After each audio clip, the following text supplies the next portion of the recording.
Oh, it's you. Come on in. Welcome to the Scumm Bar.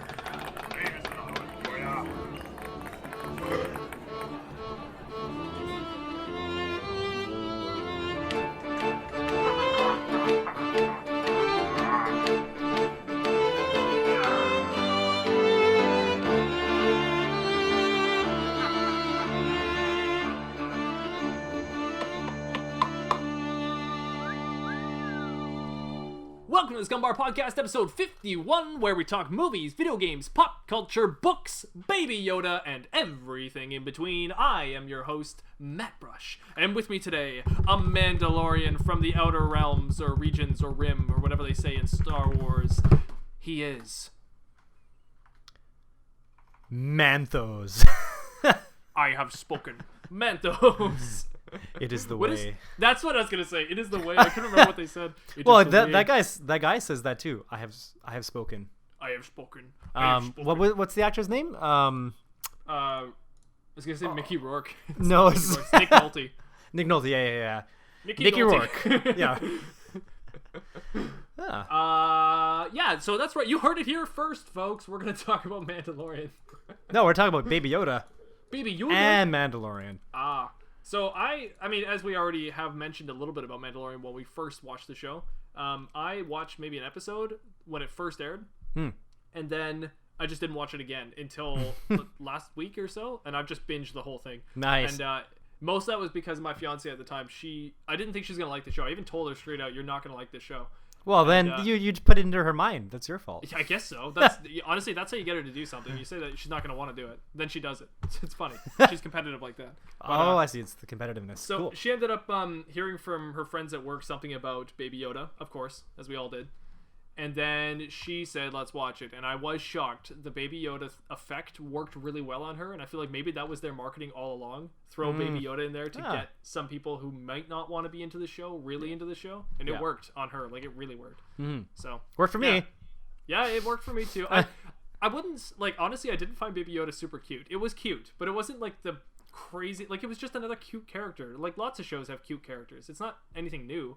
So, I guess so, but the features remind me of like if you really like anime and you can really get a sense of like what is cute and pretty and like those kind of levels of beauty in anime, I feel like Baby Yoda really exemplifies those kind of looks. Like the features are like the big eyes, and every other feature is like small.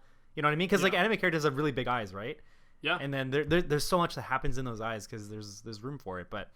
Yeah, Baby Yoda's just got all these small features, but big eyes and big ears, and it's funny you mention that because I kept mentioning that it was Pikachu. Like, every time he was doing something, I was like, "It's Ash and Pikachu on their next adventure," you know? Because it really seemed like it. It was him and then his little Baby Yoda, and even the way that Yoda was like, or Baby Yoda, whatever this Baby Yoda-like creature. Well, let's just get it out of the way.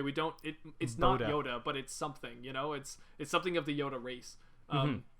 Anyways, at the very beginning, it just seemed like reluctant to be with him, kind of thing, and it was like, or it'd be sleeping or whatever it is. And this just reminds me of Pikachu and Ash so much. And then suddenly they bond over like healing or the force powers and stuff. And I was like, okay, here we go. Like, yeah. So I felt like it was Pikachu and Ash. Although we needed the Spearow moment, you know, I was just gonna say Yoda Spearow fights moment. off just a herd of crows. Oh, that would have been so good. You know, I watched, not to get on a tangent here, but I did watch that scene not too long ago, a Pokemon. I think it was Halloween. My fiance and I watched that scene, and it is still just as good as it was when you were a kid. Like, if you watch episode 1 and 2 of Pokemon, I swear you'll be crying by the end of episode 2. It's that good. It's just, or is it? No, it's the first episode. It's first episode. Yeah, just first episode, and so then good. Ash sees Ho-Oh and all that. Yeah. The rainbows. When he's yelling at the Spearows in the rain, and you're just like, oh my god, and then the music swells. And as it's swelling and it hits the climax, then you see this little Pikachu hop in slow-mo onto his shoulder. And it's like, oh my god, it blows you away. It's very good. Yeah, it is. Yeah. I love it. Anyways, back to Mandalorian. Yeah. So, Anthos. That brush. What'd you think of Mandalorian? Wait, are we doing like EL News? Are we doing any... That's a good old point. Sure. I mean, we don't have to. I totally forgot about that. I actually do have news too, so yeah, you're right. Let's tangent for a second. Sure. Let's delay everyone and just let them know let's that tangent we're to gonna something talk that about we more. were supposed to talk about originally. Good so point. It's not really a I'm tangent. so excited about Mandalorian. You know, I just want to talk about that, but whatever. Let's just talk about news. You're right. What's Sure. going on in the world of news? I was gonna say I finished watching Mandalorian. So the did you see the Morbius teaser trailer? Oh, I did. Surprisingly enough, I did see that. Nice. And What'd it you had that think? awesome song in it. That classical song. What was it? I was trying to figure it out. Oh yeah, what was it? Yeah, my fiance figured it out. I think it was Fleur de Lis, or it was Fleur Elise. I don't think No, not Fleur Elise. Oh, Fleur de Lis. Fleur de Lis. Is that what it's same called? song. Fleur. Is it actually? Oh, that's just like the French way of saying it. Yes. Oh, I see. Fleur de Lis. No, I don't know if it was that song, but it was something like that. Song in Morbius trailer. You know, it was such a classical song. Hidden Citizens for Elise. It is. Aha! Fleur Elise. Because like it's a little bit hard to tell because it's a different style of it, but then you hear the notes come in and you're like, oh yeah. wow. What is that song? I'm trying to remember how that song goes right now. You mean Fleur Elise? Yeah. Like is that Thank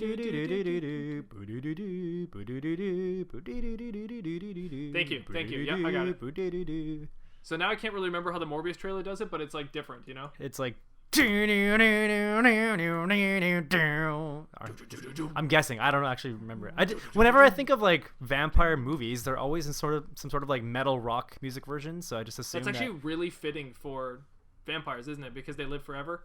So like they would probably be into classical music, but then it's like a modern version of something classical. That actually makes a lot of sense. I like that. I wonder if they were playing that off. Other music genres would live forever, like the birthday song, right? I think. I love how the birthday song is your example of another genre that has lived forever. It's a genre all on its own. You can't like where would you classify the birthday song? There's no the Halloween song. There's holiday. No like. I would put it under holiday. Or would you put it under occasions? Sure. I guess that could be the same thing. I thought Morbius was cheesy looking, kind of dumb, and yet at the same time I want to see it, and I thought it looked better than Venom. So. Oh yeah. So I was shocked. I watched it kind of with like a kid-like mind, I guess. And when I was watching it, I was like, this looks kind of cool. Like, I'll totally see this. By the end of the trailer, I was like, yeah, I'll go to the theater and I'll see this. And it looked like they had built more character than they did for Venom, which, as we've talked about, I really did not like Venom. So I hope this is a better version of what we were already going to get with Venom. Mm-hmm. And then they threw in the little teaser at the end. And if you want to talk first before we get into that, then... I was going to mention how... did you notice the Spider-Man poster? That when he's like running through the alleyway, there's a poster of Spider-Man, but I think it's the image of the Tobey Maguire Spider-Man, like one of those original, like maybe like the poster cover when he's like kind of swinging with through like the the city silver lines all through yeah his suit kind of thing. Yeah, exactly. Weird. That's the one. Yeah. So somebody was commenting, does that hint at some sort of Spider-Verse where it includes the Tobey Maguire Spider-Man for some reason? I've been saying it for years, man. We need to bring back Tobey Maguire and Andrew Garfield for the Spider-Verse movie, and if we can, because they didn't do it in the Spider-Verse cartoon, so if we can do it live action, that would be hilarious and amazing. It would be amazing for sure. We can still bring in Nick Cage. He can still come in and do his own Spider-Man. No one's gonna care. That's true. Yeah, actually, that's true. Yeah, at this point, I mean, like if you're gonna do Spider-Verse, you have a lot of leeway. Right, and Bill Nighy. I'm just saying, if we get Bill Nighy in there as a Spider-Man as well, and he can still have his accent as Davy Jones, that'd be hilarious. I'd love it. In fact, Davy Jones, Bill Nighy Spider-Man to come. Wait, where's the connection with Bill Nighy in Spider-Man? Oh, there is no connection. I saw he's just really there. Funny, so oh, okay, all right. Well, then we should get Sylvester Stallone. Oh yeah, like all the '80s action stars. Like Gilbert Gottfried. With great power. Oh, okay. Can you imagine? Well, actually, Gilbert Gottfried as like Green Goblin or something like that. That'd be kind of cool. That'd be great. It'd probably be really annoying for some people, but at the same time. So with this Morbius trailer, yeah, I also heard that they may be bringing in J. Jonah Jameson into this. Ooh, is J.K. Gene K? Is it? It's Gene K, right? Gene K. Simmons, or J.K. Simmons? I always just said J.K. Simmons. Oh, it's J.K. Oops, J.K. Simmons. Yeah. He wrote Harry Potter. Yes. And so yeah, I think it's Morbius is clearly. So we guess we haven't really explained it, but if anybody doesn't know yet, Morbius is connected to the Spider-Man universe. It's connected to Venom, and it's loosely connected to the Marvel movies as well. That's why the trailer says in association with Marvel Studios. Mm-hmm. It's all based on their whole movie deal they've got going with Marvel and Sony. Yeah. This one, Sony gets all the money from. as opposed to like Avengers, where Marvel and Disney gets all the money. Yeah. So this is a Sony-based movie, and yeah. So at the very end of the trailer, they had the Vulture from Spider-Man Homecoming. Oh, it was one. Oh, that's right. Yeah. Wow. It looks as if they're tying up for a Sinister Six as well. So I wouldn't be shocked if, because Venom did very well, as much as I didn't like that movie. So I wouldn't be shocked if we saw a Venom sequel that deals more with Carnage. Well, yeah, we've already seen a Venom Venom 2 teaser trailer. Oh, I did not see that. Oh, okay. I thought we talked about this. I didn't know that was a thing. Or unless there's a fan made thing, but no, I'm pretty sure there's one. Interesting. Okay, well, yeah, a Venom 2 would make sense, and then a Carnage thing. I'm not. Oh yeah, that's what it is. It's Carnage. It's Matthew McConaughey. No, Woody Harrelson. Sorry, I always get those two mixed up. But that was at the end of Venom. Oh, you're right. Sorry. Yeah, that was just the end of the Venom movie. Teaser. There was like a little thing for it. Nothing's coming out for me for a Venom trailer right now. You know what? I probably just never mind. It's all good. All good. Anyways, they'll most likely do a Venom 2, and then that way they can introduce Carnage. They can also probably throw Peter Parker into a little bit to kind of mix in that story, and then build on their Sinister Six, which I'm assuming is going to be Mysterio, Vulture, Venom, then whoever else they want to throw into it. Wow, Mysterio would be really interesting because that means like it wouldn't be Jake Gyllenhaal, right? Like it would have been. No, I definitely think Jake Gyllenhaal would be it still. I think they're still gonna carry on with Mysterio. I know the ending to Spider-Man: Far From Home, but I also think that that's just a hoax. Because his character is literally named Mysterio. I mean, if you're gonna have anybody who's gonna have a fake death, it's gonna be a character who's about faking you out as much as possible. That's a good point. So yeah. I think that's where they're going. Morbius looks interesting. I'm interested in where this is going. Although that being said, this movie kind of hits me in this nice like vampire spot where I used to like the Underworld movies a lot. So I have a feeling this movie's kind of falling into that sort of thing, and I'm probably just gonna like it because of that. So yeah.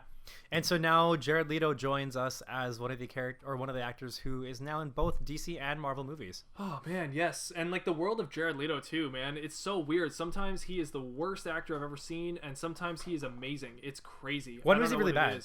I haven't seen Alexander.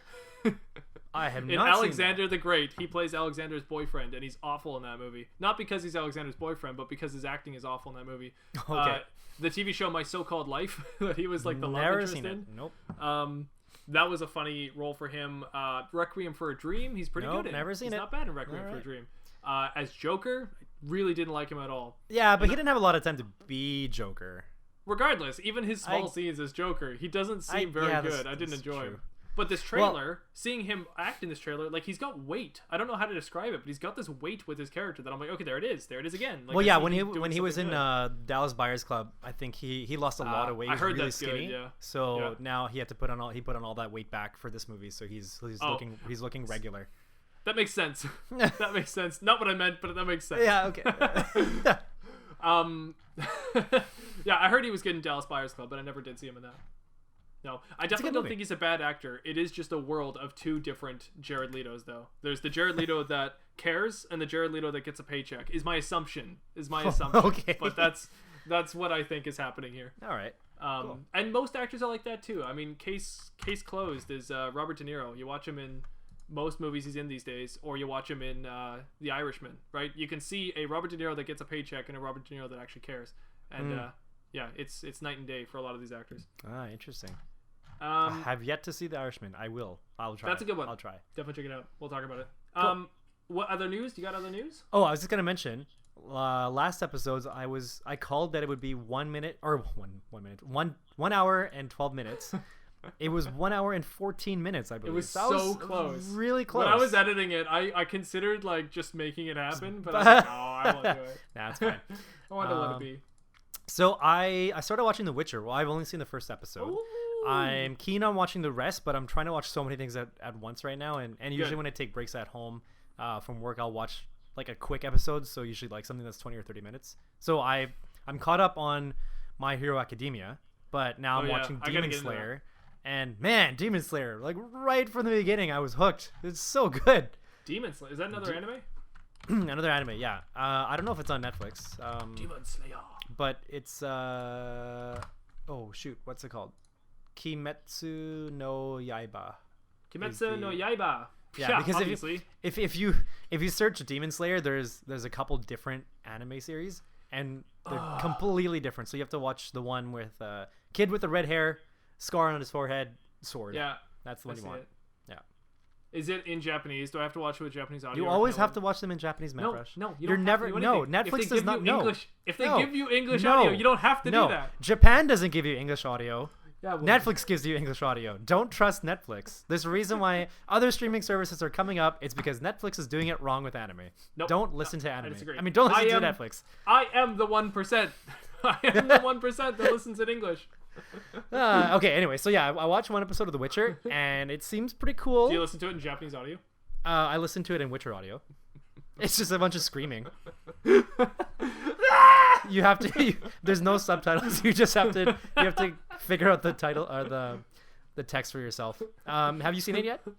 I have not seen it yet. No, okay. But if you're gonna go ahead and watch it, then I feel like I really want to watch it now. I need an excuse to watch that show because I've had a lot of bold things to say about it, and yet I haven't even seen an episode. So I really got to see it, and then I can really judge it, or I can judge myself. Okay, tell your fiance she's not gonna like it. I might do that because it doesn't look like her kind of thing. She used to watch me play Witcher 3 a little bit, so I feel like we already know a tiny, minuscule amount, 1% of the source material. So that's enough to be able to. And you are the 1%, so that's very fitting. Yes. In other news, Cyberpunk had to, or not them, but whoever. Gosh, egads, did it get delayed? It did. From egads. Hey, that's kind of funny. You went from Witcher by CD Projekt Red to Cyberpunk by CD Projekt Red. Good job. I did it. it. Good transition. Oh, cool. You did it. Wow. You win. Oh, nice. I win. Am I done? Do I no, leave? You're not done. You got to tell me about it. Tell me about Cyberpunk. Right. It got pushed from April 2020 to September 17th, 2020. Oh, that's pretty fair.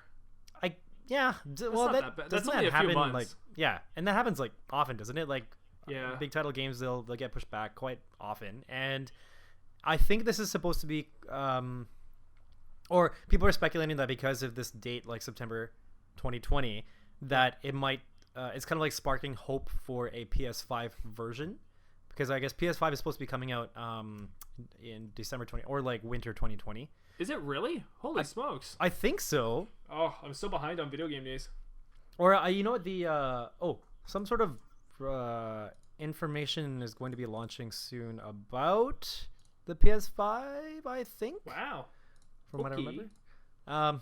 Don't quote me on that, but I thought I saw something about like there's going to be some sort of big reveal happening soon. Maybe it's actually the release date reveal. I'm not sure now, but that sounds like the PlayStation 4 that did a similar thing. They were saying it's coming soon, whatever, and then they had an announcement on a different date where they showed some games. Oh, okay. And then they did the release, the reveal of the release date, which was actually that September, I think, or like October. So it was like that year when they revealed the date, which made it seem really fast and was a good move on Sony's part. So maybe they'll do that again. That'd be awesome. All right. In a little bit more sad news, Christopher Tolkien died. Just last week. The son, at age 95. What did I think? Oh, right. That was weird to me. When he said Christopher Tolkien, I was like, no. I was like, it's Christopher's son. But then I was like, I know. Christopher R.R. Tolkien. J.K. Rowling was the father, of course. I forgot. Yes, J.K. is everybody. J.R.R. Rowling. J.R.R. Martin. J.K.R.K.R. Rowling. So, he died on January 15th. I had no idea that he actually did a lot of... like, he was so involved in J.R.'s works. On the wall. It's pretty cool. On the wall for him behind to, me, I've got Children of Hurin or something. I don't know how to pronounce it. And it is one of the ones that he adapted from his father's works to make. Oh, okay. And my fiance got it like way back when and was like, oh, I gotta read this, and then like never did. And there's Unfinished Tales 1 and Unfinished Tales 2, I believe, are both done by him as well. Okay. Where he talks more about Tom Bombadil and the stuff that his father wanted to put into the books, but then kind of refrained a bit more on. Okay. That reminds me. So I'm about halfway through Return of the King. I'm reading it pretty slow. I wanted to ask you. But the more that I read it, the more I want to rewatch the whole movie series again. I know. So you said the magic words, which was I'm reading Lord of the Rings, so I had to bust out the old audiobook again, which I had gone through not that long ago. I know. And, so I am right now in book 4, and I am at the part where Frodo and Sam and Gollum have just met Faramir. and Faramir seeing them for the first time. So I'm trying to catch up to you, but I wasn't sure where you were at. But I've been listening to like every day, getting ready, like on my commute to work, and I was just like, I wonder where Anthos is. It's like I want to catch up. So okay, I get confused a lot because for me reading it, I think I tend to get lost and I lose a lot of details because there's I'm not used to reading books with so much heavy detail as opposed to dialogue. I'm used to reading more dialogue based books. So for this one, there's a lot of detail, and I kind of get through it and I'll forget what's going on. But also because there's a lot of names that it's hard for me to remember who's meeting them, where are they from, like what house are they from. Like it's almost like a Game of Thrones kind of thing, right? Like what castle do they fight with, and or what area they're from. But so Faramir, was he Dunedain's, however you pronounce it, son, or is this somebody else? No, Denethor's son. Sorry, Denethor. Yeah, not Dunedain. Yeah, Dunedain is the race. Dunedain. Yes, right. Okay. The Dunedain Rangers. Denethor is the steward of Gondor. Right. And so that's the D word, Denethor. Yes. Yeah. Okay. Yeah. So Faramir is Denethor's son. Yes. Right. Okay. Got it. Cool. That right. Isn't Faramir? Oh, well, never mind. We'll get into this later. We have to have a podcast about this because I'll talk about this for way too long, and I already critiqued myself last time about doing it too much. So let's jump out of Lord of the Rings before I just go crazy. So okay, that sucks about Christopher Tolkien. Good guy. I'm really curious now what's going to happen with the rights of Lord of the Rings because the Tolkien family's been pretty guarded about it. Hopefully they can stay guarded with the rights. I'd rather they hold on to the rights entirely or as much as they can and not sell it off to like Disney or something. I wonder if it's anything similar to with music rights. Like there's a certain time after death where the rights become available to be bought. Isn't that how like it depends. I think if they keep creating original works, then they retain the rights. So if someone in the Tolkien family carries on the works of it and says that these are works from the Tolkien family, I believe they retain their rights, which is why some movies get made literally just to keep rights. Well, like that's what Fox Fox did it with Fox did with that's right. Not just Fantastic Four, but also X-Men. Yes. Right? Yeah. So I mean, I don't know. You could be right. I'm not too sure, but I would assume that if they keep coming up with books, then they could keep those rights going. Right. Okay. Which right now they want to do more than anything with Amazon making their Lord of the Rings show, which I agree with Amazon making their show. I think it's going to be interesting. Mm-hmm. But I'm so curious if everyone and their dog starts watching the Lord of the Rings Amazon special. A studio like Disney is going to be like, well, can we buy the trilogy? Like, can we just buy the rights to the trilogy and remake it? Because they're going to want to do that like crazy. So yeah. I got two more things. I'll do them really quickly. So you can now pre-order Doom Eternal. Go. Oh my god, I know. I'm so excited. And you know what? This is the best thing ever. Doom Eternal and then Mountain Blade 2 Bannerlord. They both come out in March. All right. So excited. Nice. This is like, and like I'm not really using my PlayStation at all, but on my PC. It's gonna be just like, I'm gonna have Doom Eternal here on this screen. I'm gonna have Mountain Blade 2 Bannerlord on this screen, and it's gonna be great. So while I've got my feudal kingdoms here, and I'm doing all the diplomacy there, on the right here, I'll be shooting demons and killing them from hell. It's gonna be awesome. So if you do pre-order Doom Eternal from EB Games, you get a collectible tin. I believe it's just it looks like a lunchbox. I thought you were gonna mention the if just for getting Doom Eternal.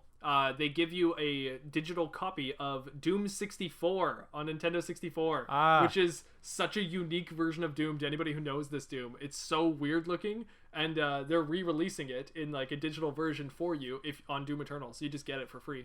Yeah, it says Doom 64, originally released on March 31st, 1997 for N64, is included in the pre-order of the base game as well as the deluxe edition as a part of the Rip and Tear pack. Also includes the Doot Revenant player skin, DOOT. That's like a meme of the God, I'm blanking on the name right now. The skeleton with the rocket launchers.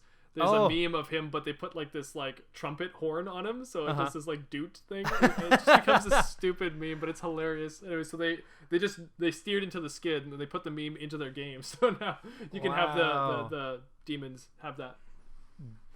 I'm looking at this whole doot thing. That's awesome. The doot. So Doom 64 though is it like bombed when it first came out, which is hilarious, and then it built this like huge cult following afterwards because it was unique and different. It wasn't made by the original Doom people, so it's got all these weird things to it, and I just love how now they're just bringing it back and being like, yep, you can play it again if you want to. Like it's just so fun. It looks good too. I saw the trailer on it. I was like, oh man, it looks like they upped the frames per second on it, and it looks like they actually made it work better for widescreen. So I was like, this is actually going to be kind of interesting. So Cool. I'll definitely check it out. Nice. But man, the music to Doom Eternal is looking great. To anybody who's not into metal music, and I can promise you I'm not into heavy metal music at all, this music is so good. I'm just a fan of good music, and this is great. Like, I swear, just put on some of the tracks to Doom Eternal, and you're gonna be like, what? Or even just Doom, the Doom that came out in 2016. They're really good. They're ezy to listen to. Very, very good. You look very excited. I'm so excited for Doom, man. So excited. In my last news, Byleth, I don't know how to say his name, but from Fire Emblem is a new character coming to Smash Bros. Ultimate. So I was watching the. Is that from Fire Emblems? Or Fire Emblem? No, I was trying to do that song in Smash Bros. So it's like, I don't even remember where it is. Maybe the main menu. I'm not sure. Okay. Anyway, new character in Smash Bros. When it's funny that during the I'm probably not the only one, but during the teaser or the trailer for the release, as I saw him being announced into Smash Bros, I was thinking like, oh, another swordsman, and then I don't know if you've seen the trailer yourself, but the half of the video, so the first half of the video is him being introduced, like so he's talking to some other character for Fire Emblem, and then she tells him, it's like a princess or something, the princess tells him that he must go and fight or participate in Smash Bros, and it's just so weird. But then so he goes and he's a swordsman, but he sucks and everybody like just beats him up, so he leaves. And so so that first half of the video I'm thinking like, man, another swordsman. And then so when he comes back, he's like imbued with more powers to wield other weapons. So he's got this like giant axe, he's got a bow, like a halberd or something. He's got like different weapons now. So he's not just a swordsman. But he's still an arch, he's got a bow, Yeah, but still I'm like, why? It's just turning into Fire Emblem heroes. There's it really so is, many. It's ridiculous. Okay. I already didn't like that there was like 3 Fire Emblem heroes in it. To me, Marth and Roy was all you ever needed. You didn't need more than Marth and Roy. I was like, and even Roy was a bit of a stretch. Like, you didn't really need him there. But still, whatever. That's fine by me. But adding in, who is it they added into the Brawl one? It was the guy with the book, you know? Who had the spells? Robin. Robin, yeah. I was like, why? And then there was a girl in that one too, I believe. And I was like, it just, I don't know. Yeah. Unnecessary. Lucina? Yeah, maybe. Yeah, that sounds right. Yeah, maybe, yeah. Because... I mean, okay, so you got Joker from... oh, that's right. He's coming too, yeah. Yeah, from Persona. You got Joker in it. And it's like... Okay, so if you're going to throw in all these Fire Emblem characters, and you haven't even thought about putting another Persona character in, like maybe someone from Persona 4, perhaps? Like one of the most popular games ever? Or like another Mario character, like Toad. Actually, that's a good point. There's a lot of like... I mean, isn't it like Waluigi like overlooked? Or one of the most overlooked people or something? Waluigi... Wait, is Waluigi even a character? Like, okay... The fans come up with better ones. I see a thing here for Cuphead. Why is it? Oh, Cuphead? Yeah, that's right. That makes so much sense. Yeah. There's also we were just talking about this earlier in Undertale. There's Sans from Undertale, and the music from Undertale would fit perfectly in Smash Bros. And Sans would be a great character in Smash Bros. So it's like there's so many Smash Bros. Characters we could have, and I understand there's rights and all that kind of stuff. You know, but it's just like it bothers me, man. Like, why? I just thought of something that it's so ridiculous, but I wish it were a thing, that there's they would have a Smash Bros game, but it's like all the characters are based on real people, so you could pick somebody like Elon Musk or like Donald Trump or like Barack Obama. Oh, dude, they got or like that. Hulk Hogan. I don't know, like The Rock. Well, it's wrestling, but yeah. But if you could pick like real life people, I find that would just be so funny. There is a good fighting game. I don't want to tangent too much, but there's a good fighting game called Mugen, Mugen. And it's got all these like crazy different fighter characters in it, and it tries to take fighter characters from games and give them the best stats it can to balance the whole game out. But they do put in joke characters a lot of the time, so you'll see like I see Ronald McDonald. Yeah, Ronald McDonald. You'll see Nicolas Cage on there and stuff like that. And then out of that spawned this amazing thing called Salty Bet, which maybe we should talk about on a different podcast. But for anybody who doesn't know what Salty Bet is or Mugen, I promise, just check it out. You'll probably be interested. It's a pretty interesting thing, and it's very fun. Oh yeah, on the cover there's Tom Hanks of Mugen, so I think they have Tom Hanks as a character in there. Homer Simpson's in it. Sweet. But the thing is, that's kind of legit too. They'll actually take Goku from one of the Dragon Ball Z fighting games, the 2D ones, and they'll take like let's say Ryu from Street Fighter, and they'll give them their most legit stats to base them out on even level playing fields, and have them fight each other. And you, as the curious person, can be like, I wonder how that's going to turn out, you know? So if you go to Salty Bet, you'll be able to actually bet on your fighter of choice to see who will win. And it's AI controlled for the fighters. So it's pretty interesting. Wow, cool. Yeah. So fun little place to go. Oh, man. Wow, I gotta try that. Meanwhile, I'm going to be checking out Doom Eternal, but... Meanwhile, I'm gonna be catching up. Oh, I'm getting through Jedi Fallen Order. I'm really liking that game. That is a good fun game. I heard a lot of terrible things about it, but I haven't played it at all, so I don't know really much. So if you're liking it, that's great. I hope it's a fun game. I'm not used to this kind of style of game where it's more action adventure, third person. Action adventure, but like the combat of it is different from what I'm normally used to because I don't normally play like melee combat games. Like I'll play like FPS and stuff like that, but it's completely different. So. Anyway, really liking it. We can talk about that another time. But yeah, that's the news. Speaking of Star Wars, how's that Mandalorian show? Well, if Let's you get into must the Mandalorian. Hey, can you do the theme song? I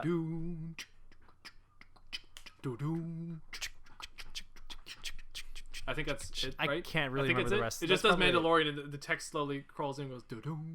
Yeah, that's pretty much it. I think that's and all then it is. The ending credits is that, but longer. Yeah, that's pretty much that. Okay, am I crazy? My fiance got mad at me after a while because I kept bringing this up. And she just said, you know, she's like, I think you're just like really looking for it, and that's why you keep thinking this. Yeah. But to me, The Mandalorian was really trying to do a cowboy western motif to the whole show. I feel like the whole show was trying to be cowboys. It was like Star Wars meets cowboys. Like if you think about his gun, he's got like a holster, and he like flicks it out really quick and goes, you know? Yeah. He had like a brawl in like a bar. The very first scene is a brawl in the bar. You know, and there's literally like the guy behind the counter at the pub there, just kind of like, we don't want no trouble in here, you know, and like then helps him out and all that. He's a bounty hunter, very similar to like a cowboy western kind of thing. There's bounties, there's wanted posters, you got to go find them. They're wanted posters, so these little pucks. I kept telling my fiance, I was like, at the end of the first episode, he gets on this chain gun, just like you would like a rail gun or something like that, in like a cowboy western. He's like going like taking out all these guys. It's almost like the western having the crank and being like taking out a bunch of guys on the turret.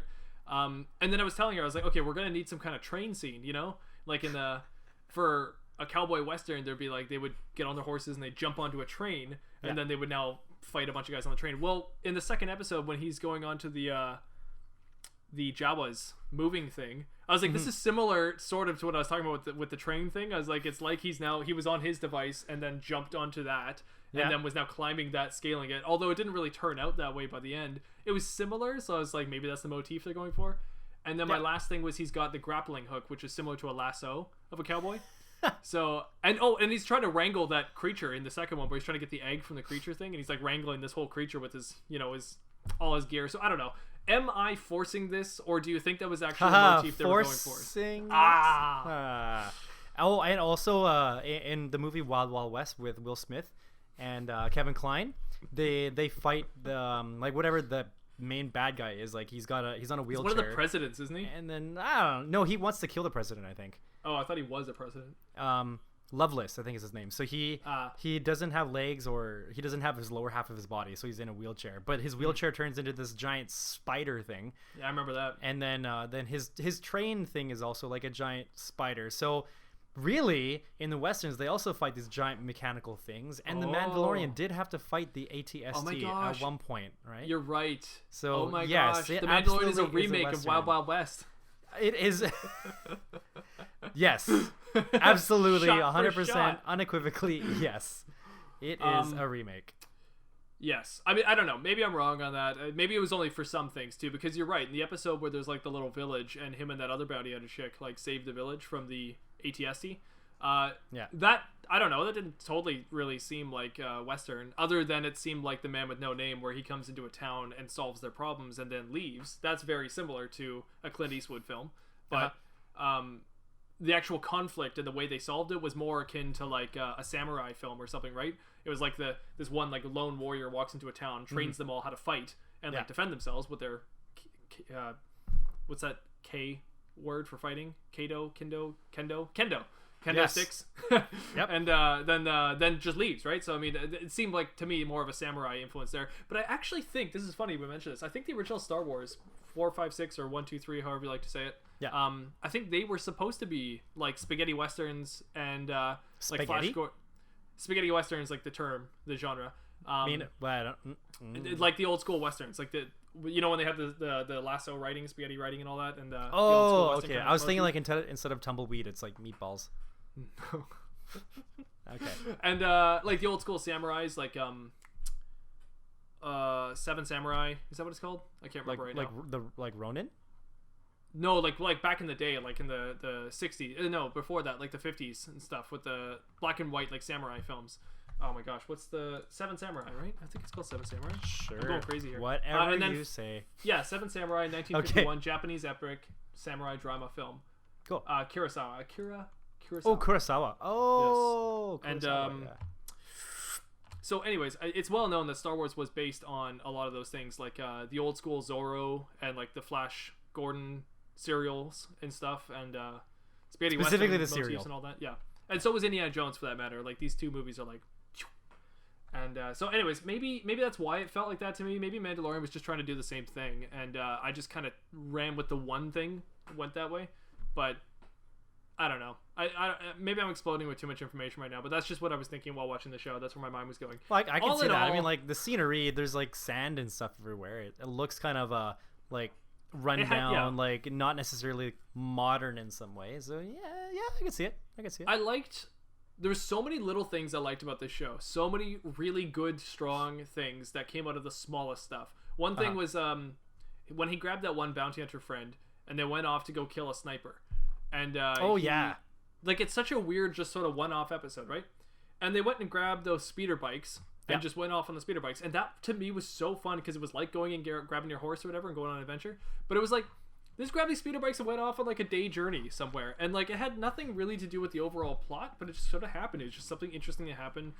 It told you so much about his character, told you so much about this other character, the world of Star Wars. Like so much more was happening, even though we only really had two characters just traveling in a weird journey. And yeah, I don't know. That was a really solid episode, and yet at the same time, the episode with him and the ragtag Guardians of the Galaxy like troop of people going off to go and like grab that one guy who was in jail. Oh, right. Like that was a great episode, and that was cool. That was fun. Those two episodes are so tonally different, and yet they were both great independent episodes. This show's like the new Star Trek. Like every episode is totally different. It's just its own segmented thing. You almost don't even have to watch Mandalorian in order. You could take like episode 3 to 7 and just watch them like at will, however you want to.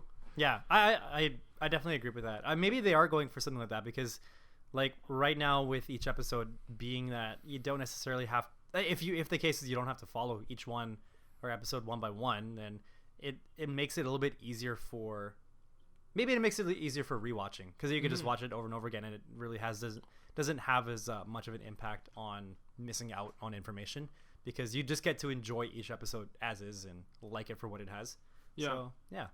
And it's hard to say, or it's hard to mention that without really talking about the Dave Filoni of it all, where he had done Clone Wars, and then now is obviously a major influence in this show too. He's one of the executive producers on this show. So it really seems like that because one of my biggest things about Clone Wars is you could just put on any episode of Clone Wars and it doesn't really matter. You don't have to watch it in order. Although it's better in order, you don't have to. You could just kind of throw it on and just start watching. Well, that's true because even the first episode, like it already takes place in the middle of so much stuff happening. So yeah, you're right. Yeah. And like I don't know, I don't know if it's just him or like his crew or whatever it is, but they're really good at writing character arcs and story arcs and just. Yeah.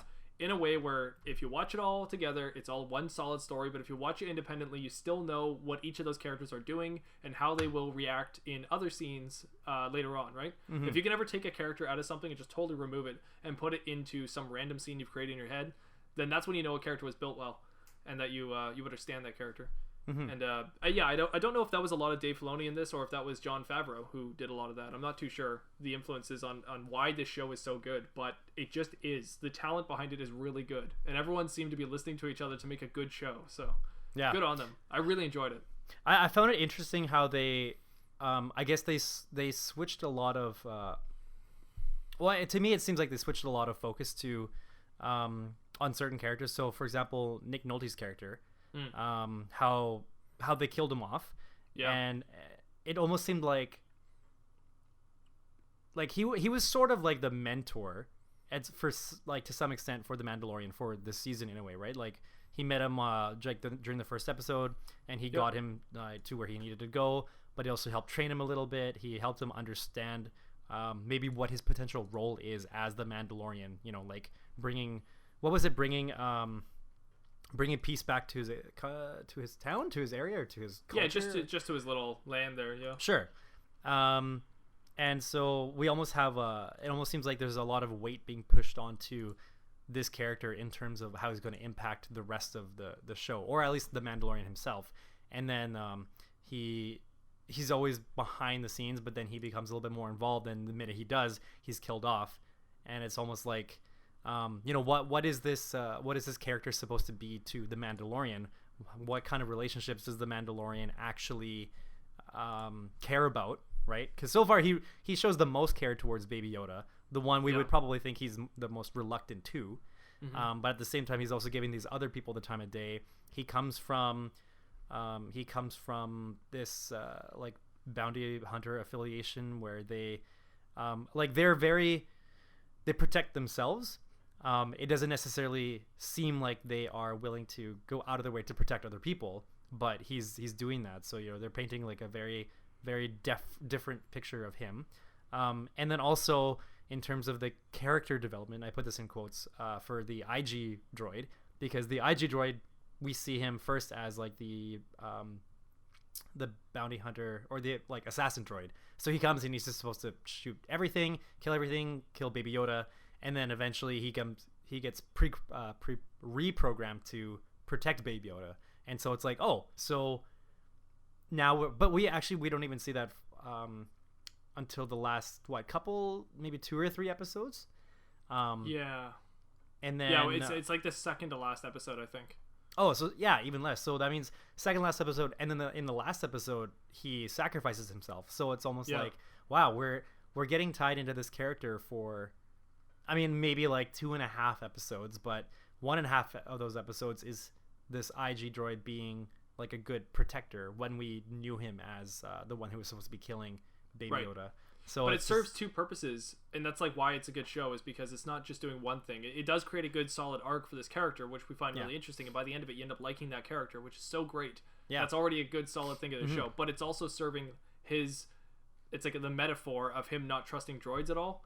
And then him like befriending a droid by the end of it. Like it was so interesting. And then the droid dying, like as you felt that emotion for it, he finally felt the emotion for the droid, exactly. Right? Yeah. I don't know. It's just it's great. And actually, that gets into the whole idea of the blank slate main character. The fact that he had a helmet on his head the whole time, I don't think that was a detriment in any way, shape, or form. Like, oh, definitely not. Like if anything, I almost wanted him to keep it on longer. Like me too. I kind of. What'd you think of the face reveal? It was a little bit weird for me, only because like maybe every time I hear his voice, there's always some sort of confidence in there. And I just imagine his face also just shows, not like it's blank, but it wouldn't show any kind of like emotion or fear or anything. And so and the only time maybe you will notice some kind of inkling of fear or some sort of doubt from him is when somebody's attempting to take his helmet off, or somebody's even suggesting it. And for him, it's like his whole life he's known, or at least like his whole life being a part of the guild means not taking the helmet off. And so the minute that comes into question, it kind of throws him off a little bit, or it serves to provide some sort of doubt, some sort of like putting him over or putting him on the edge. And so I guess I expected that when we did have the face reveal, that it would be a time where we would still see him not kind of cowering, or I mean, not that he was cowering, but we would see him more like at like peak performance of being a Mandalorian, as opposed to like he's about to die kind of thing. Because when they showed him, you know, he was pretty much sacrificing himself. He was telling everybody else to go on, like leave him there, and I guess he would figure out something. And so then I guess to that extent it kind of threw me off, but I guess I did like that he let a droid do it. I mean, I guess it does make the most sense. It's better that a droid does it now, because that way he still maintains some sort of mysterious, or it's not about the mystery, but it's just integrity as the Mandalorian. Yeah. So even though his helmet has been lifted off, he still remains the integrity because 1, it was a droid that saw him. 2, the droid died. 3, humans have no idea that his face has been revealed at all. So to that end, I like the way that they did that. Yeah. How about and you? to that extent, we don't know if maybe his face was revealed to other droids or something in the past. Like, it's That's possible. True. It's possible some weird situations have happened on that. Like, Yeah. he clearly didn't care too much where he had it, like, sitting on the window or whatever, and he was, like, eating food. And I can imagine there was an awkward moment when he's, like, eating something and someone's, like, at the window, like, hey! And he's just like, oh, jeez! And he throws the helmet on, like, Oh, no, don't look, don't look, don't look! Don't look at me, I'm hideous! I'm ugly! Dun, dun, dun, dun, dun, dun. Nice. Dun, dun, dun, dun, dun. Good Phantom reference, I Yeah. like it. Thank you. Why have you brought me here? No, so... I really enjoyed it too. I was shocked because I didn't think I'd enjoy a character at all that you can't see his face. I've never liked Boba Fett or Jango Fett. I've never really been a fan of those characters. So I really thought I wasn't gonna like him at all, but I'm shocked by having by having just like the no facial expression at all. You really do project yourself into the character, so you feel like him as he's going through the story. Yeah, and I really like that, and I got so much emotion out of a shrug. Or like a tilt of the head, like even just the smallest tilt of the head, you would get so much emotion from that one little action that you were reading everything he was doing so well. I think props to him, and this is the same reason why I always thought Anthony Daniels did a good job as C-3PO, because you have to, like, it's a different kind of limitation when you don't have to, like, you don't have your facial expressions to go off of, right? It's all it's all about your movements. But the thing is, like, even I guess on camera or whether it's in person, like, I feel like there's a very small threshold for the movement that you can take in order to convey the right part of the message. So for C-3PO, like, his arms always have to be in a certain position, but he's able to do some sort of tilt, head tilts and little torso adjustments, but it just seems so difficult. And when Anthony Daniels does it, like, I can understand what he's trying to convey. That usually C-3PO is just kind of like confused, like, oh, why are we doing this? Like, no, this is not the way that we should be doing this. And I sounded like Daniel Radcliffe. So when it comes to the Mandalorian, like, now he's kind of under the same limitations because he's got this big clunky helmet, and that's the main way that he shows any kind of emotion, because, like, I guess his character, like, he's not like a big gesturing kind of person, right? So he just kind of relies on his lines, on his delivery of his lines. But as his character is, he's very he seems for the most part kind of like monotone in a way. He doesn't show a lot of like rises in his dialogue, so it's really just about like how his head might tilt as a reaction to somebody, and you kind of just have to feed off that. But it's easy to guess what each tilt and what each movement is trying to convey. So I props to him for doing that. He does a really good job. I think a lot of that comes off in like anime as well. Unfortunately, I can't really think of an example, but I feel like I've seen a lot of that in anime where a character you think is going to be non-communicative. Is that how you say Communicative. That? Communicative? I think. Non-committal to communication. And then suddenly, like, your expectations are subverted on that, and like Pikachu, for example. Okay, Pikachu says one word. Groot in Guardians of the Galaxy says one word. Yet these characters, we get all the emotion out of these words, right? So I feel like that's Groot says 3 words. I am Groot. Oh, you're right. Actually. Oh, he says 4 because at one point he says we are Groot. Oh, you're right. Doesn't that imply that he's like got more intelligence than that, and like he could learn other words but doesn't? I think he. Oh, I see. He can learn more English words, but doesn't. Yeah. But technically, all of his 3 words somehow translate into multiple other words. He also understands in other languages. He understands Rocket and everyone else, so he clearly speaks English. Right, and then everybody else understands him in the end too, right? True. Yeah. He doesn't make any sense as a character. Yeah. No, it's fine. Yeah. Whatever. Anyways, yeah, so no, I don't know. I like that idea. It somehow reminds me of anime. I don't really know why, but it does. Okay. Yeah. I feel like Mandalorian could probably be a good anime as well. Oh, I'm sure it could. I think any Star Wars thing could be a good anime. I think actually there is some sort of anime version of Star Wars, so some sort of like series. Oh. Like you can look up. Oh, I remember seeing a little while back that there's a pretty sweet anime like Star Wars theme. Like just look it up on YouTube, and it's like an opening for an anime style Star Wars TV show. It's really cool. They like openings to animes are always like super Japanese sounding, and like you make fun of it the first time you hear it, and then like the third time you hear it, you realize you're singing along. Yes. No, but every anime I've ever known has been that way. Like this one isn't just a theme, but it's like an actual, it's like an animated opening and everything, and it just looks really good. I see. Trilogy. Oh, there's a bunch. I don't know which one is the one that I'm referring to, but anyway, yeah, I'm sure you could find one. Oh, I'm watching it right now. I just got it right now. TIE Fighter remastered Star Wars anime short film, and I just saw the thing. It looked crazy. It looked really good. I have to watch this later. This is insane. They need to make a Star Wars anime. Holy smokes. Yeah. Oh man, the animation it looks so good.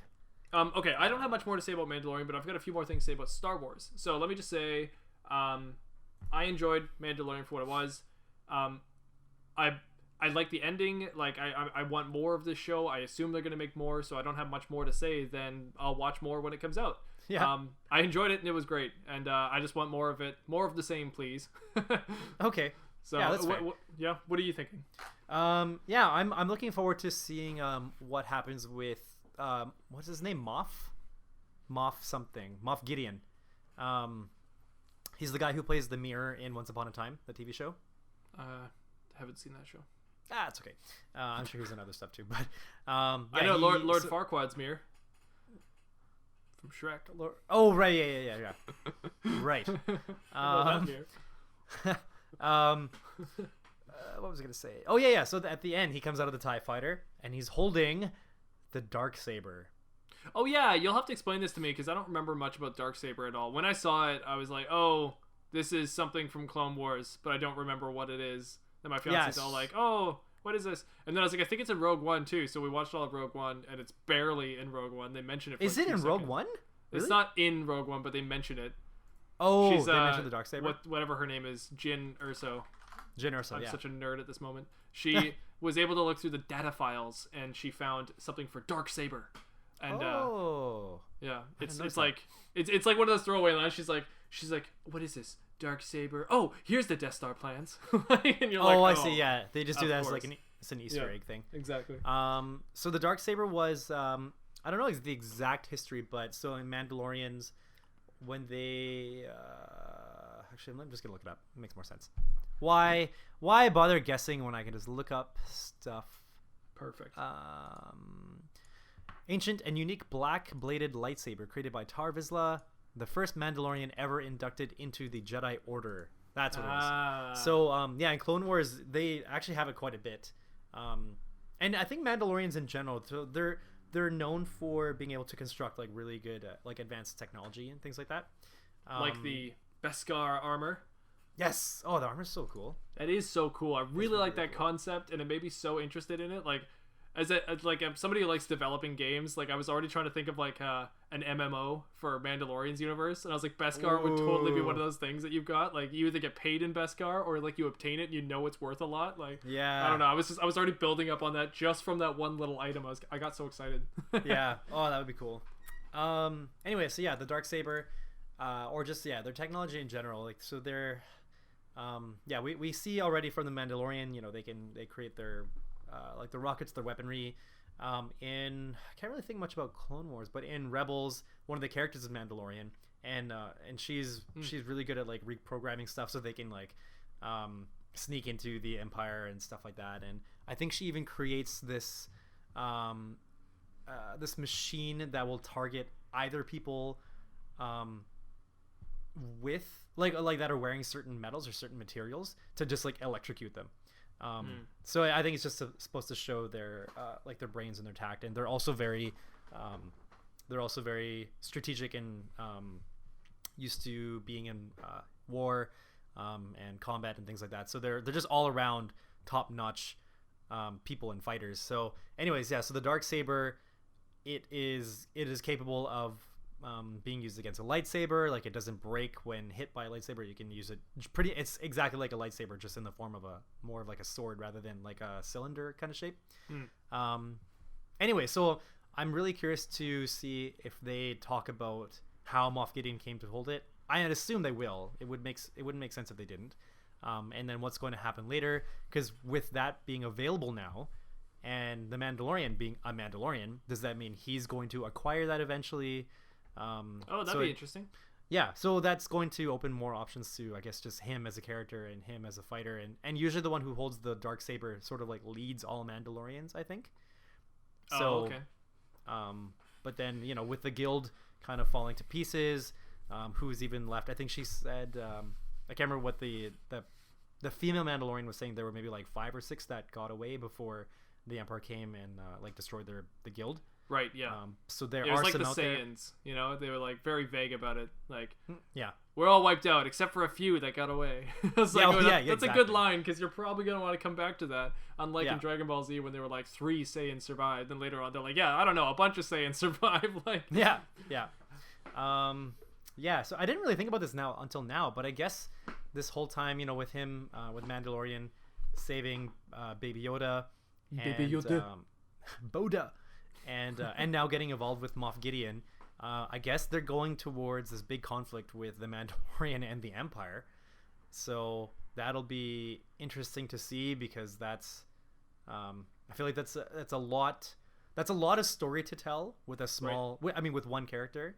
But knowing that we do have more Mandalorians out there, and the possibility of any one of the Mandalorians taking up the darksaber and then using that to maybe unite a bunch of the Mandalorians, or even more than the Mandalorians, to fight against the Empire, that could be something that we see. It's very, very possible. So looking forward to seeing how it all unravels. Yeah. I think it's interesting too. It's trying to make it get more into like the larger part of the universe. For me, I'm not as interested in the darksaber itself, because I do like how Mandalorian is very standalone to the rest of Star Wars, and unfortunately at the very end there, when you do see the darksaber, it's a little bit like, oh yeah, we're watching Star Wars. Like, he just like kind of it's a very lightsaber like object, and he pulls it out and starts like breaking everything. It's like, I'm not gonna watch Mandalorian to see 2 people sword fight and like spout lines of dialogue at each other. And I don't think that's where Mandalorian's going, but I don't know. I guess I'm concerned when I see the darksaber that's where they might go. But at the same time, they may be able to tie this in with the Obi-Wan Kenobi TV show and make it good on its own right that way too. So yeah. But anyways, that's really interesting. I like Mandalorian. It was good. Recently, let me talk about Star Wars for a little bit here, because we haven't talked about Star Wars in like 3 podcasts. So something's wrong. I think we've spent all of 2020 so far talking about Star Wars. But so I've recently went through we had one episode where we talked about 2020. And we probably referenced Star Wars anyway. Probably. Knowing us. My fiance recently was like, hey, we got to watch all of Star Wars. And I was like, oh, okay, sure. So we went back and we're watching them in the order of the timeline of Star Wars. So chronologically within Star Wars, not the timeline that we know of when they released. So not release date, but chronologically within the universe. Yes. So we watched episode 1, episode 2, episode 3. Then we watched the Solo film, then Rogue One, and then we just watched the original last night. Okay. All 4, 5, 6 last night? No, we just watched the original. Just Star Wars, The New Hope. The New Hope, not A New Hope, but the specific New Hope. Wait, did I say or the? I thought you said the. Oh, maybe I did. I thought I said. Maybe you said. It doesn't matter. Who knows? Anyways, so we just watched all those. I noticed a few weird things that I didn't notice before. So I used to always say Phantom Menace was like my favorite out of the prequels, and that I don't really like the prequels all that much. But Phantom Menace was the best. Then Revenge of the Sith was second best, and then Attack of the Clones after that. I also remember how much I didn't like the Solo film, and I also remember how much I bashed Rogue One. The only thing that really stayed the same now with my opinions are that I still don't like Rogue One. But I promise you, and like people, I don't know who you are out there, but Rogue One is a boring movie until the last 20 minutes. The last 20 minutes are its own film that's actually pretty decent. It is fun to watch. But most of that is also just nostalgia anyways. Yeah. But up until that, it's all just like a bunch of sneaking around. And it's so boring. Like, it's just not fun or entertaining. Like, I'll remember the character names, Jyn Erso, and I'll remember Galen Erso. Because they're interesting. Well, actually, no, scratch that. Jin is not interesting, but Galen is an interesting character, and I like the idea. The backbone to that movie does make a bit of sense, but they barely utilize it. They throw in all these other characters that make no sense at all. Anyways. Oh, you know Saw Gerrera? That's a name you can remember. Oh, Saw Gerrera. Jeez. That whole thing is just ridiculous in that movie, too. It's like she meets this guy she's like apparently known forever, and they have this one little conversation, then suddenly, Jin, you must run! Jin, go! And then all of a sudden he's just like a big dick. Yeah. Pretty much.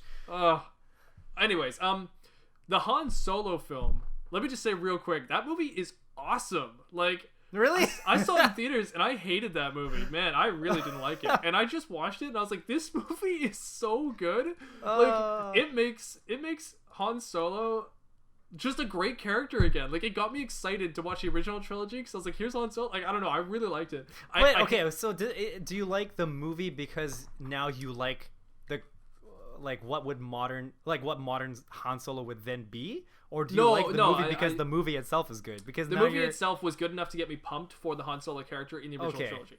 Okay. Han Solo is really good in that film. I don't know the actor's name, but he's good in that film. He's Ogden Moro.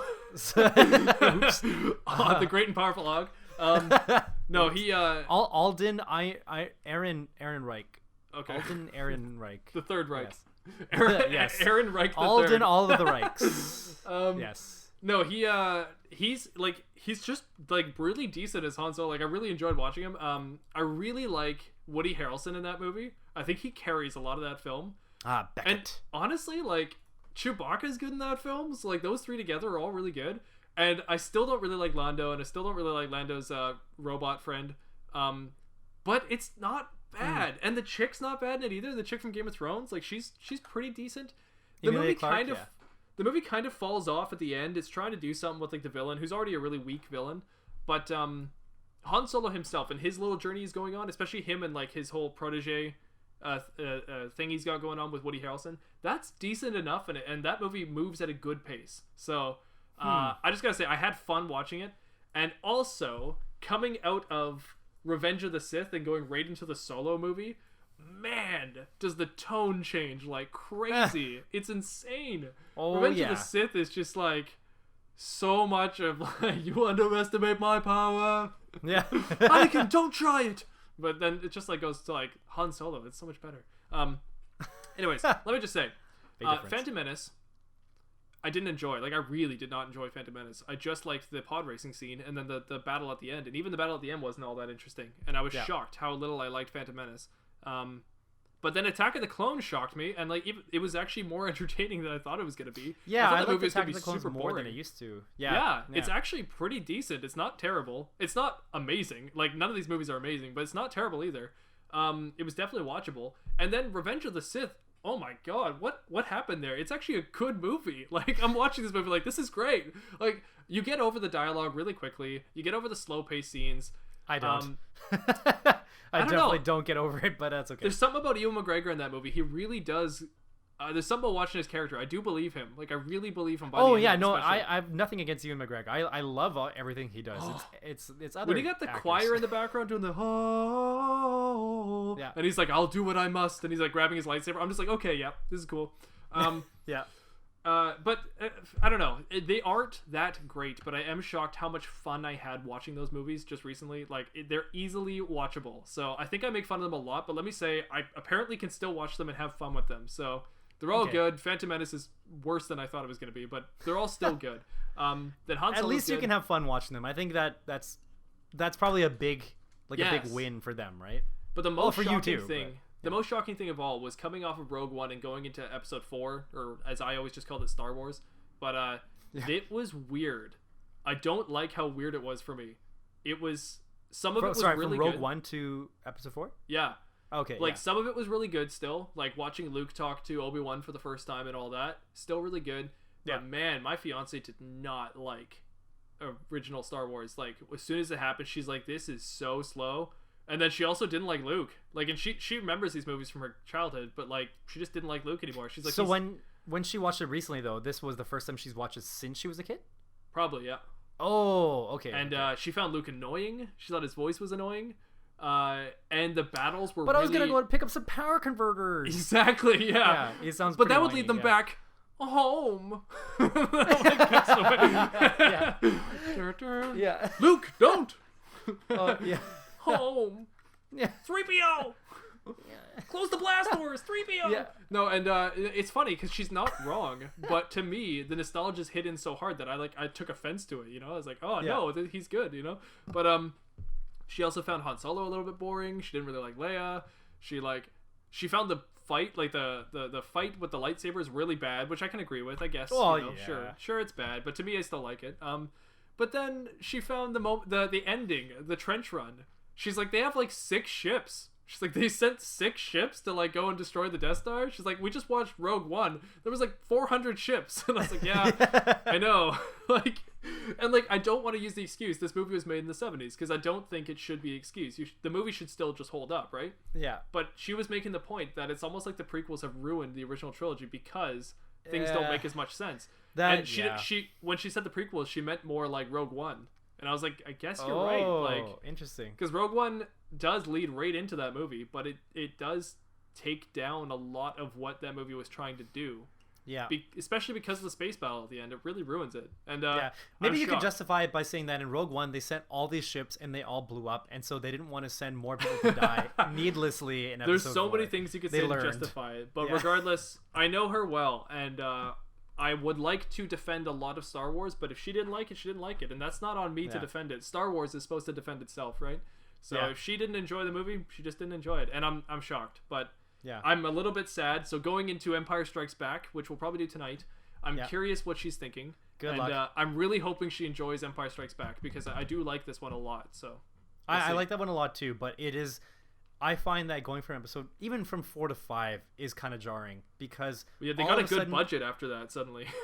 Yeah, well, they did, but then the story just, it's because like every episode, it just there's so much of a gap in between, right? And that's what they have, like the text crawl and like, here, we're gonna catch you up really quickly, and then boom, you're on Hoth. It's really cold. You're on these little, what are they called? Not Jar Jars. Oh, the Tauntauns. The Tauntauns, yeah. They're just riding a bunch of Jar Jars. So they're riding on these Tauntauns, and then there's Wampas. Like all of a sudden, like where do these guys fit in? All of a sudden, where's the Empire? But like they're there. It's just like we're facing more things in space. So it's for that reason it's kind of jarring. But yeah, well, let's see what your fiance says about that. We'll see what she says. I think she's already more interested in this one than the other one. Like even the cover, she was like, "Oh, this looks cool." So. She's seen this movie. It's just it's been so long that she forgets a lot of it. So, things I was shocked about with the original Star Wars, I didn't realize that General Tarkin dies in Episode 4. Yeah. I didn't realize I thought he was in the whole trilogy. I think of Tarkin as being the guy who's in all 3 of the original movies. Other thing is I didn't realize the Emperor is not in the original. I didn't realize he comes in the second one, I guess. So I personally feel like when George Lucas made Star Wars, the first Star Wars movie. There was no such thing as the Emperor. I feel like that wasn't a thing. I feel like there's no hologram. No, I thought there was, but there wasn't one hologram of the Emperor. Or at least, unless I closed my eyes for a second, but I did not see the Emperor in that film. But he must have been mentioned though, wasn't he? I don't think so. I was trying to pay as close attention as I could. I swear he wasn't in it. Okay. Anyway, and then I feel like Darth Vader was legit not Luke's dad in the 4th one in the original script. I think that he actually killed Luke's dad, and that was the original idea. And I definitely think that Leia and Luke were not siblings in the original script. And I feel like in Episode 5, or as people probably know it as the second movie, I feel like that's where George Lucas got help from somebody else. And he's like, you need to world build. You need to do more and more and more. And they kind of decide to throw all these extra things into it to like make it a family story. Then throw an emperor in there and like world build as much as possible. So, because if you watch Luke in the original...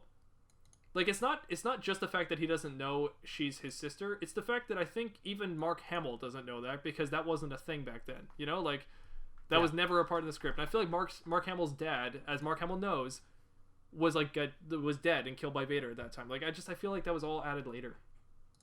It's weird. Just a feeling I got. Just a feeling. Okay, so I was looking up quickly. There was a brief mention of the Emperor in Episode 1, Episode 4. It is dialogue between Tarkin and officers indicating that, quote unquote, the Imperial Senate will no longer be of any concern to us. I have just received word that the Emperor has dissolved the council permanently. The last remnants of the Old Republic have been swept away. Anyway, so maybe they just briefly mentioned it because they weren't sure what they were going to do with it moving forward, which I'm sure is a very it's a high possibility because you make the first movie, you don't know what's going to happen, so you need to leave it open-ended for yourself. Right? They all thought it was going to bomb too. Like they had no idea it was going to be a huge hit. So like, I don't blame anybody. I'm just, while watching it this time, I had that in the back of my mind. Like I feel like there was a totally different movie. This was going a really different direction to where we know it's going to go. Yeah. Anyways, I think you got to go, don't you? No, actually, not yet. No, let's talk for hours. Okay, cool. All right, never mind. I take it back. No, unfortunately, this never happens, but I do have to go pick up my fiance. We're a one-vehicle family here, and I have to go pick her up from work. That's okay. So I'm going to have Save to the head environment. Out. But right. This has been a good podcast. I enjoyed this because it's more Star Wars. But I promise listeners, we're going to move out of the Star Wars territory soon. No, we won't. Just to wet their beak and whistle, I am hoping to do a Lord of the Rings book one.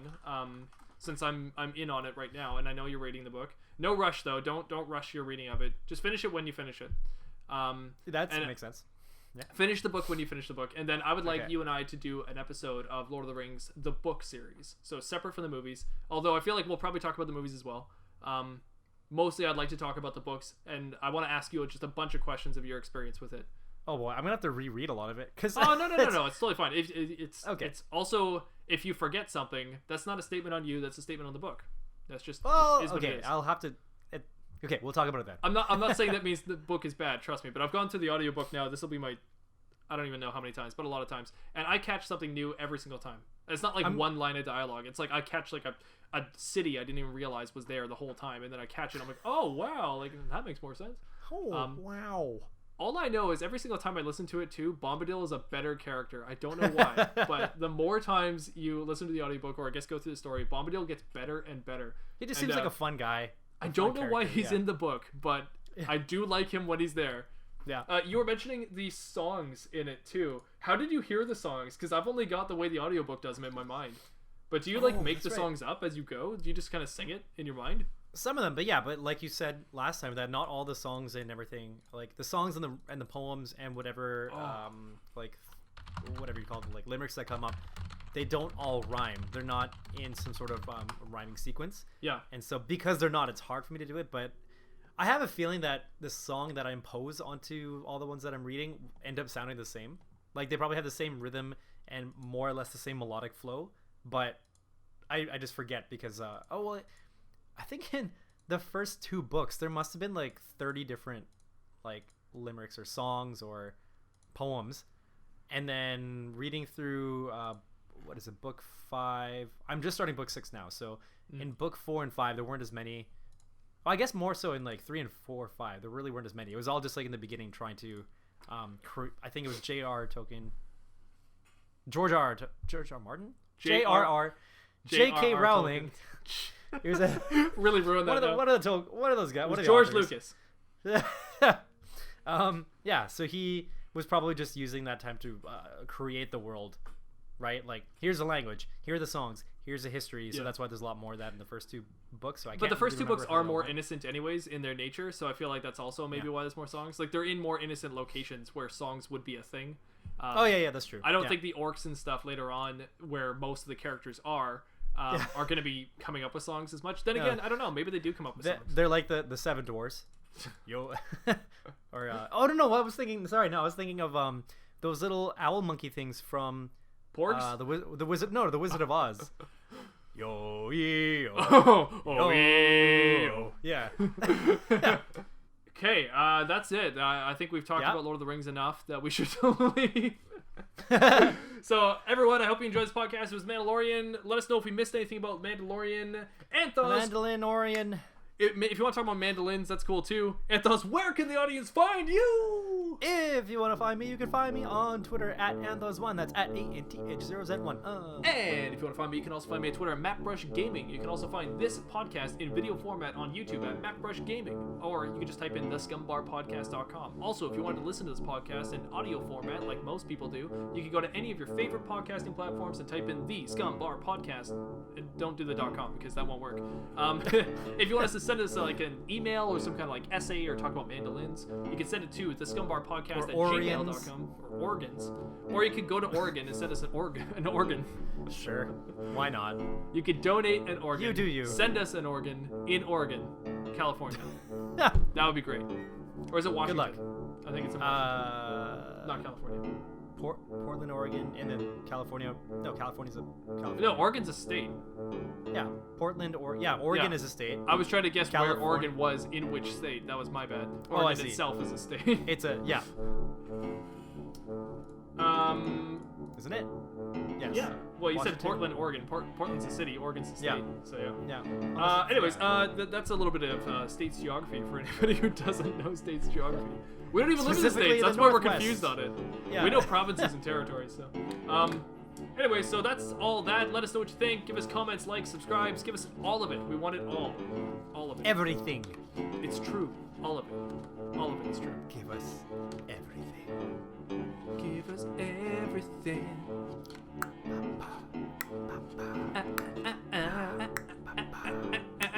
Anthos, why don't you lead us out with your favorite quote? I like you forever. I'll love you always. As long as I'm living, my baby you'll be. Oh, that gets me the feels. That's a good one. I think I said it wrong, but that's okay. No, I think that's good. You get the point. That one is way too emotional for me. You put me in a dark place. All right, enjoy everyone. Good night. Okay, bye. Bye.